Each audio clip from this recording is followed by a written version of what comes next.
Shabbat Shalom. Doesn't Hollywood just love a sequel? Or 4, or 10? So many movie franchises just keep telling new chapters of stories. Sometimes going back and telling the backstories. Sometimes going forward in time to tell stories no one could have ever imagined. Sometimes we can barely remember where the story even started. But if it works for Hollywood at the box office, you can bet we'll likely see another chapter. But the Torah almost never does that. The Torah so incredibly rarely returns to a narrative to tell us its next chapter, except here at the end of the book of Numbers. It's not in the section that we read today, or last week actually, but for reasons I probably don't need to enumerate too much, I am fascinated, as so many others are, by the story of the daughters of Zelophehad. These 5 individually named sisters, Machla, Noah, Hogla, Milcah, and Tirzah, approached the powerful men of authority, Moses and all of his fellow leaders, and argued successfully for their right to inherit their sonless father's tribal portion. Now, that was in last week's portion, Pinchas, in the book of Numbers, chapter 27, verses 1 through 11. The 5 sisters, all of them named, come forward, they make a case, and they win it. They will be allowed to inherit. Moses brings their case before God. God says the plea of Zelophehad's daughters is just. Give them a hereditary holding among their father's kinsmen, transfer their father's share to them. And then the next verses in Numbers, verses 8 through 11, go on to enumerate the succession of inheritance when a man dies without leaving sons. First, the land goes to the daughters, and if no daughters, then to his brothers, if not to his brothers, then to his father's brothers, etc. The point was to keep the land as close to the immediate family as possible. We could have just gotten those laws, but without the story of real people behind them, they wouldn't have nearly as much impact or meaning. 9 chapters later, though, at the very end of the book of Numbers, really at the end of the book, in chapter 36, verses 1 through 12, 9 full chapters later, the story of the daughters of Zelophehad resurfaces. It's really surprising.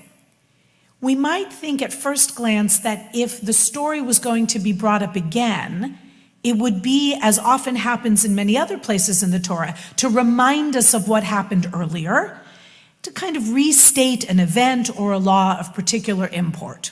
We see that in a number of places, obviously. But this is unusual. The daughters reappear at the very end of Numbers, and it feels like it's a response to a question that was maybe posed by swaths of the biblical audience, and which we might have wondered ourselves. What happened to those courageous sisters in Numbers chapter 27? Normally, we wouldn't know. Often we get pieces of a story and we never hear of the characters again. But this is different. At the end of the book of Numbers, the daughters do not speak.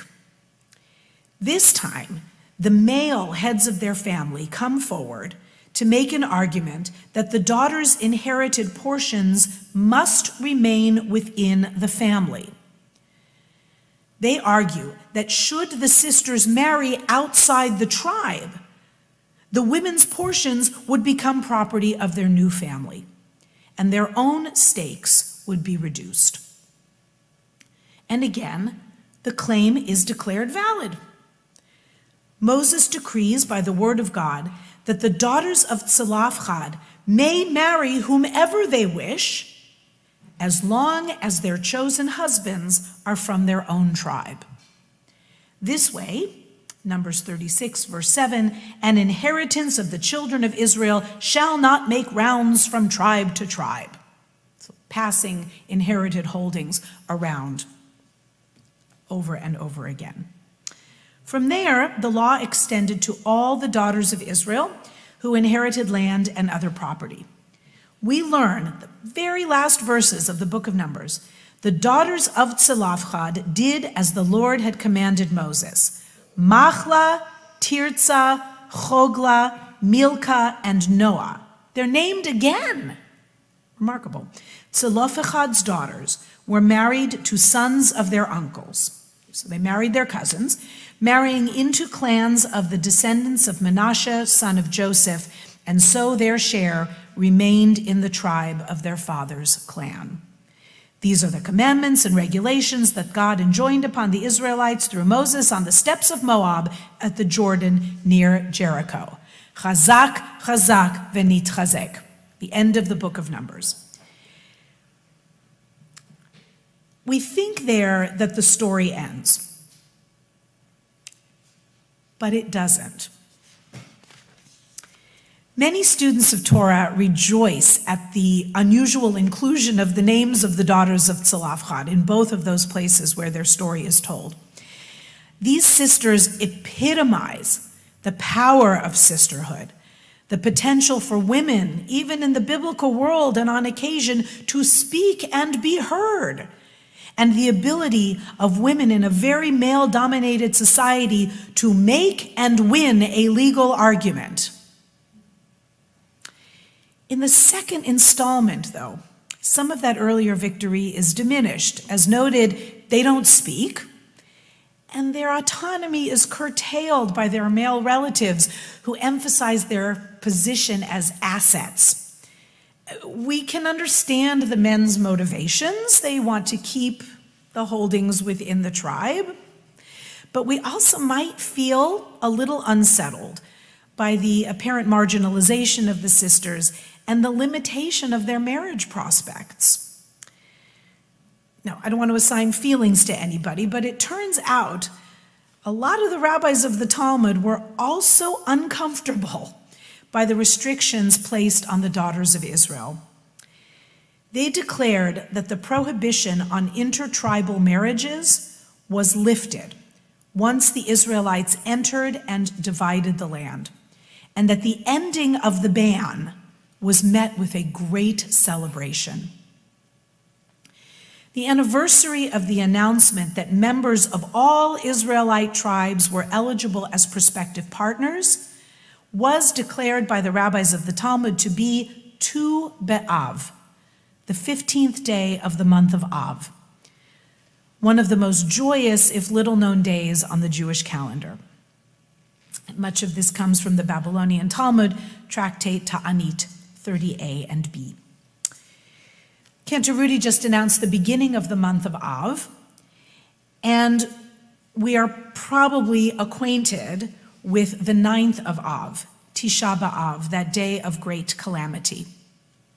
And I encourage you, if you are able, to please be with us in person or online a week from Monday for Tisha B'Av, the reading of the Book of Lamentations, beautiful music, and this year of all years, I think it is just so important to be together as a worldwide Jewish family, to remember what was and pray to the highest heavens that we will find a way through this difficult chapter. So a week from Monday, beginning here at 6:45 and also on YouTube. Please look at your emails for more information. But Tu B'Av, Tisha means 9, B'Av, the 9th of Av. That's where it gets its name. But Tu B'Av is Tu, as you know from Tu B'Shvat. The letters together that make Tu stand for 15. And the 15th of the month of Av, which will be August 19th, comes only 6 days after Tisha B'Av. That day is such a day of lamentation and deep sadness, and many people think from Tisha B'Av is the day we start really counting toward the high holiday season. But the Talmud tells us it's actually Tu B'Av, the day of love and rebirth, when we are invited to begin to wish each other to be written and sealed in the book of life for the coming year. Tu B'Av, remembering the day on which all of the members of each tribe were eligible for marriage, such a happy day, considered by the Talmud to be even more festive than Yom Kippur, which they consider the second most festive day on the Jewish calendar. Why? Because we have a clean slate for the new year.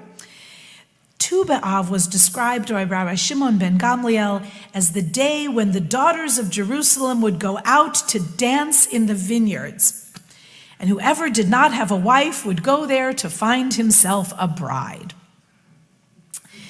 In our time, it's not exactly like that, but Tu B'Av has been reclaimed as a day of modern romance and affection, primarily in the land of Israel, but outside as well. Its popularity and necessity have grown. Other historical events are attributed to that day to increase its air of celebration, but for today, I just want to sit with the connection to the daughters of Zelophehad. What began as a perilous situation for 5 orphaned sisters was salvaged by Moses' decree that they could be recognized as heirs. That was part 1. After their choices for husbands was highly regulated, in part 2, their story leads ultimately to the establishment of a beautiful day of promise and hope.